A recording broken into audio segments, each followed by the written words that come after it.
آج کی جو ہماری ویڈیو ہے وہ لیسن نمبر 2 پر ہے۔ یہ بی اے یا اے ڈی پی پارٹ 1 اس کا لیسن نمبر 2 ہے، ریپیچینیز ڈاٹر۔ تو ریپیچینی ڈاٹرز جو ہے یہ ریپیچینی کی بیٹی تھی۔ اس سبق کا نام ہے ریپیچینیز ڈاٹر، اور اس کے جو رائٹر ہیں ان کا نام ہے نتھانیل ہوتھرون۔ تو نتھانیل ہوتھرون جو ہے وہ ایک بہت ہی اچھے رائٹر ہیں، اور یہ بہت اچھی کہانیاں لکھتے ہیں۔ اور یہ جو کہانی ہے ریپیچینیز ڈاٹر، یہ ایک فینٹیسی سٹوری ہے، ایک فرضی کہانی ہے، اور اس میں بھی ہمیں کچھ نہ کچھ سکھانے کی کوشش کی گئی ہے۔ تو اس کہانی میں اسٹوڈنٹس بات ہو رہی ہے ایک باپ کی اور ایک بیٹی کی۔ تو باپ جو ہے وہ ایک ڈاکٹر تھا، ایک سائنٹسٹ تھا، اور جو اس کی بیٹی ہے وہ ایک خوبصورت لڑکی تھی۔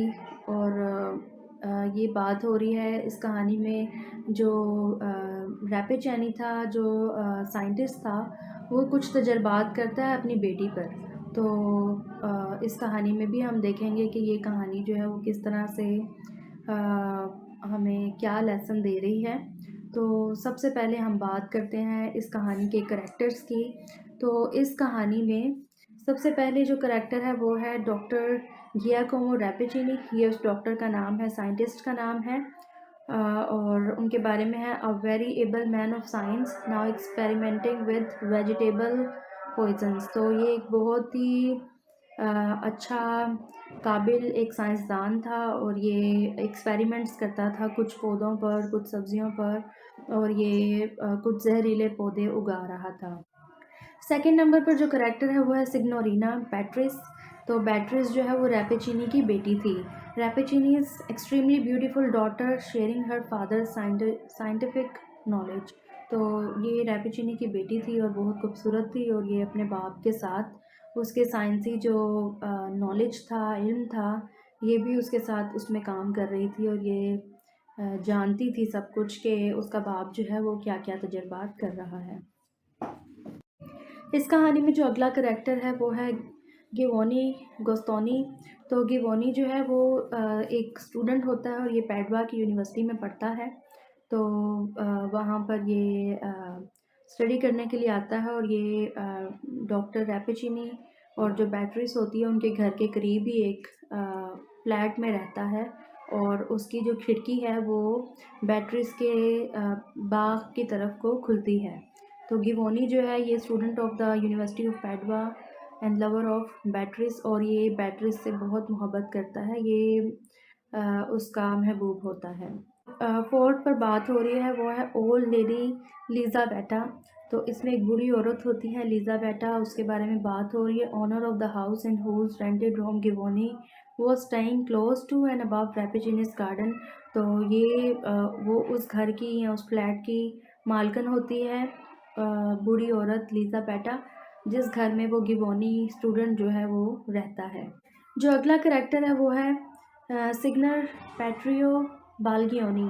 تو یہ باگلیونی جو ہے، پیٹرو باگلیونی، یہ ایک پروفیسر ہوتا ہے، اور وہ گیوونی کا استاد ہوتا ہے۔ تو گیوونی جس یونیورسٹی میں جا کر پڑھ رہا ہوتا ہے، پیڈوا کی یونیورسٹی میں، یہ وہاں پر پروفیسر ہوتا ہے۔ تو ان کے بارے میں لکھا ہے professor of medicine in the university. تو یہ یونیورسٹی میں دوائی کے پروفیسر ہوتے ہیں، اور یہ سکھاتے ہیں کہ دوائیاں کس طرح سے بنتی ہیں، اور ان کے کیا کیا سائیڈ ایفیکٹس ہیں یا کیا کیا فائدے ہیں۔ تو یہ پیڈوا کی یونیورسٹی میں پروفیسر ہوتے ہیں میڈیسن کے، اور فرینڈ ہوتے ہیں گیوونیز کے، گیوونیز فادر کے، friend of Giovanni's father. Padua a city of northeast Italy west of Venice, an important cultural center during the Middle Ages, 5th to 15th century. It was known for its artistic and horticultural works. Galileo taught here from 1592 to 1610. تو جو Galileo سائنسدان تھا اس نے بھی یہاں پر اس university میں پڑھایا ہوا ہے، اور وہ 1592 سے لے کر 1610 تک یہاں پر پڑھایا کرتا تھا۔ تو یہ ایک ریئل جگہ ہے جس کے بارے میں بات ہو رہی ہے۔ تو یہ تھے جی کریکٹر، یہ آپ اسکرین پر دیکھ سکتے ہیں، سب کریکٹرز کے بارے میں لکھا ہوا ہے۔ سب سے پہلے ہے ڈاکٹر گیاکومو ریپیچینی، سگنورینا بیٹرس، گیوونی گوستونی، اولڈ لیڈی لیزابیٹا،